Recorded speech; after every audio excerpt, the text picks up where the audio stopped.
మనకి ఆంధ్రప్రదేశ్ స్టేట్లో 3 ఉన్నాయి స్వయంభూలు. పిఠాపురం గురుతిగదేవి, దాక్షారం మాణిక్యాంబ, శ్రీశైలం బ్రహ్మరాంబిక. అలంపురం జోగులాంబ తెలంగాణ స్టేట్లోకి వెళ్ళింది.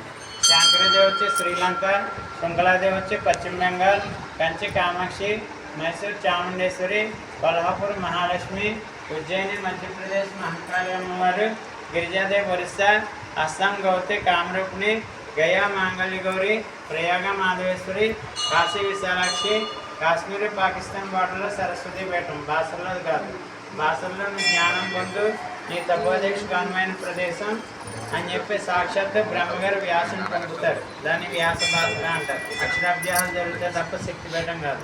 కాశ్మీర్ పాకిస్తాన్ బార్డర్లో ఉన్నదే శక్తిపీఠం. అయితే 18 అక్కడ నమూనా ప్రకారం నిర్మించి రాపడ మనకి శక్తిపీఠాలను ఏర్పాటు చేశారు.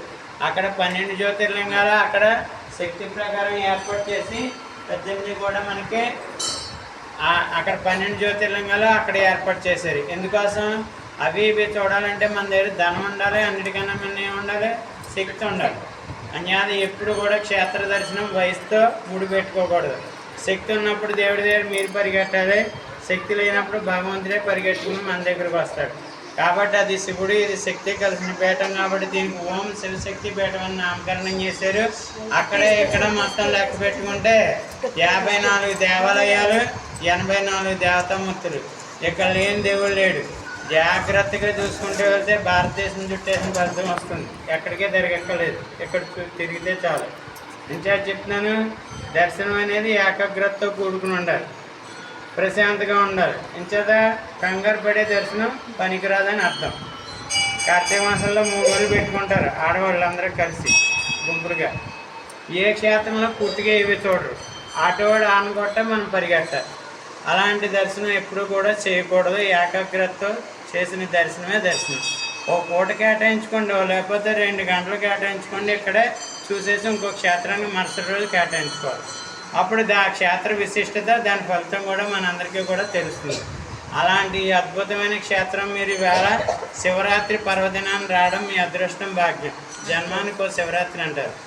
మనం రోజు కూడా నియమం పాటించాలి అనుకున్నట్లయితే 5 to 6 లేచిపోయి స్నానం చేసి మనం దేవతార్చన అయిపోవాలి.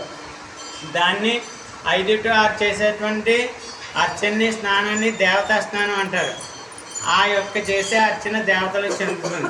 సూర్యుడు వచ్చిన తర్వాత బాల్కనీలో భార్యాభర్తలు ఇద్దరు దంతదానం చేసుకుంటూ అదేవిధంగా తల్లిలో తండ్రి కాఫీ తెచ్చిస్తే అది రాక్షస పూజ అవుతుందన్నమాట. అది అలాంటివి చేయకూడదు. సూర్యుడు కలియుగ ప్రత్యక్ష దైవం. తెల్లారితే ఆయన లేకపోతే మనకి బతుకు లేదు, నోట్లో మెతుకు లేదు. ప్రత్యక్ష దైవం. రెండవ దైవం ఎవరంటే జన్మనిచ్చిన తల్లిదండ్రులు. 3 విద్యాబుద్ధులు నేర్పిన గురువు. 4 వైద్యో నారాయణ. కడుపులో ఏముంది తెలుస్తుంది. కడుపులో మనకి పేగు వరిసిందో లేదా కంతే ఉందో ఎవరికి తెలియదు. ఆయన దగ్గరికి వెళ్తే పాపం చేస్తారు. మనం దండం పెట్టి కూర్చోవాలి.